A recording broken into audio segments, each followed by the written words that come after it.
There are a lot of advantages in working in a class, especially like Leap Scholar, over practicing alone. Because if you practice alone, you can definitely practice reading and listening, because it has to be done by yourself, and there are answers afterwards to check. But for writing, you have to get it evaluated from someone else who's an expert in IELTS specifically, not just English IELTS, because the checking parameters are very different from something other. And even in speaking, people think that practicing it with just a partner who knows English will do, but again, parameters are different. The uh, rules and strategies to be applied are different, which can be gained from Leap Scholar or classes just like Leap Scholar.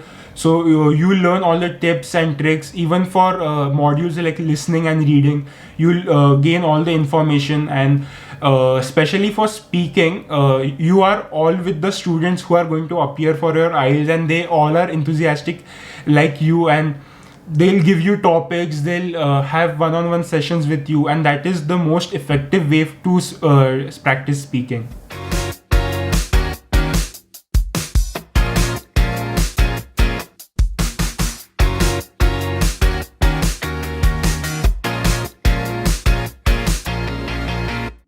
Good evening, everyone.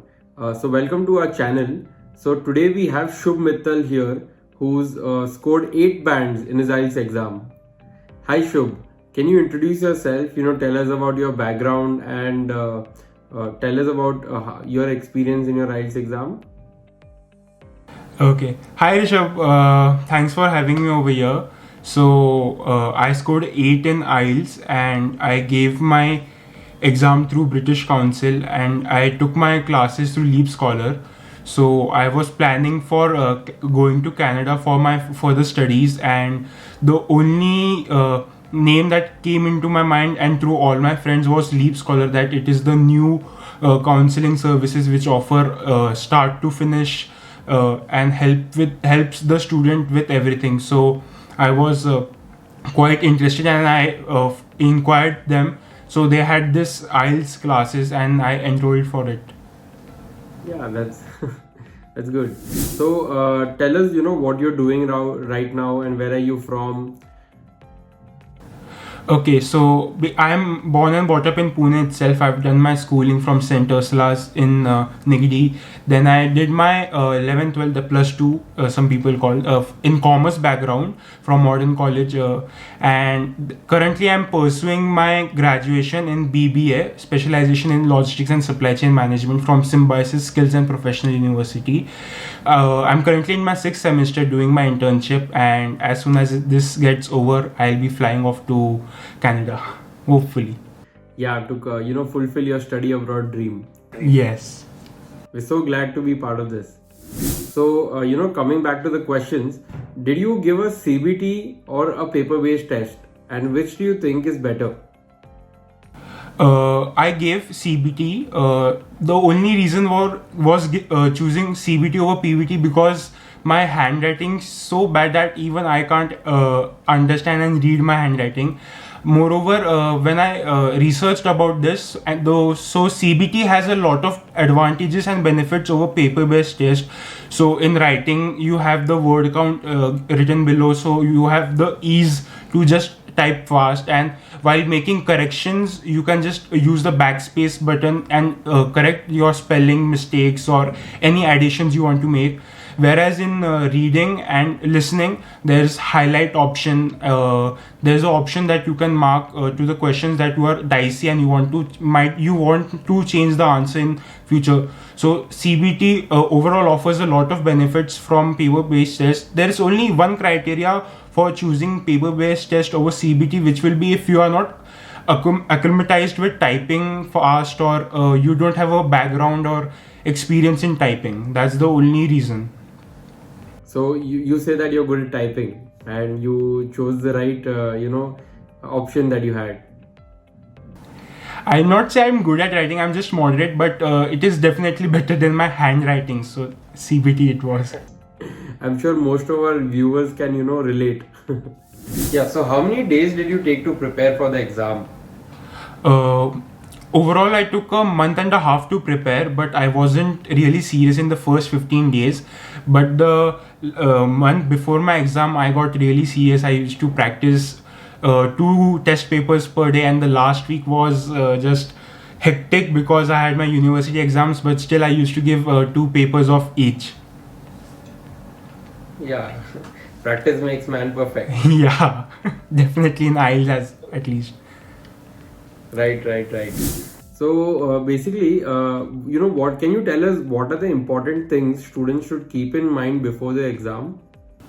If talking about right before the exam day, for the speaking module, I'd suggest that you should start speaking in English with your parents, friends, even watchman. Let it be anybody. Just start speaking in English only and only in English for at least 3 days or a week prior, because you will be really acclimatized and fluent with that language, and it will be just piece of cake in it will just be a piece of cake in the actual exam, and it will go like really easy.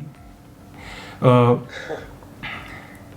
and talking about LRW, I'd say practice as much as you can. Get your writings evaluated by whomsoever you can give them and evaluate them. For listening, listen to some English TV series on a faster pace, so that even in exam, if your audio is a little bit faster, you won't be worried about missing any answers. Whereas for reading, try to work on your strategies, because IELTS is also about strategies apart from English. It is a combination of both, I'd say, because that worked for me. So these are the definitely points to keep in mind before your exam. Right. Those are some good suggestions. I hope all of them will take these suggestions seriously and start working hard on this. Yeah, it definitely works in actual exam. Sure, if it did for you, others can do it, and 8 bands is just a click away. Yeah. Alright, so coming back to one of the most serious questions our viewers want to know, which was the toughest section for you, and why? Okay, so the toughest section for me was the writing, because in writing you are just given a question and you have to write your thoughts, keeping your vocabulary in mind, the sentence formation, grammar, and write a whole essay. So and I personally make a lot of spelling mistakes, so I was tense about that also and correcting them again and again. And if you use just a normal range vocabulary, your band won't go high. And because of all the information on the internet, it's all everyone says that writing is hard, so it makes you more conscious and worried that how will I score a high band in writing, whether I will get stuck at 6, I want to surpass 6. So the main point is to remember the structure of your essay in mind and write according to that. Yeah. So there's one more thing I want to tell our viewers about the writing section is that, so for those who are taking the paper-based test, you guys can, cannot scratch, right? That's the drawback. So what I would suggest is think first and then write based on what you are, articulating in your mind. Do not write first and then start thinking of next kya hone wala hai. So that shouldn't be there in your mind. So you should think first, articulate all your thoughts, and start with introduction para and ace it. I'd say even for computer-based test, you should form your sentences in your mind first and then type it out. It will make your process a little bit faster and you will complete your essay a bit faster. Yeah, that helps too. I want to give you 2 situations now. So one where you study with using YouTube resources and studying on your own, spending time alone, not with friends or other students who are with their IELTS exam, who are giving their IELTS exam.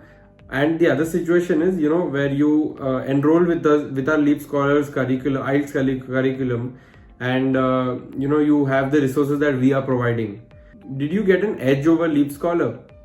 Yes, definitely, because There are a lot of advantages in working in a class, especially like Leap Scholar, over practicing alone. Because if you practice alone, you can definitely practice reading and listening, because it has to be done by yourself, and there are answers afterwards to check. But for writing, you have to get it evaluated from someone else who's an expert in IELTS specifically, not just English IELTS, because the checking parameters are very different from something other. And even in speaking, people think that practicing with just a partner who knows English will do, but again, parameters are different. The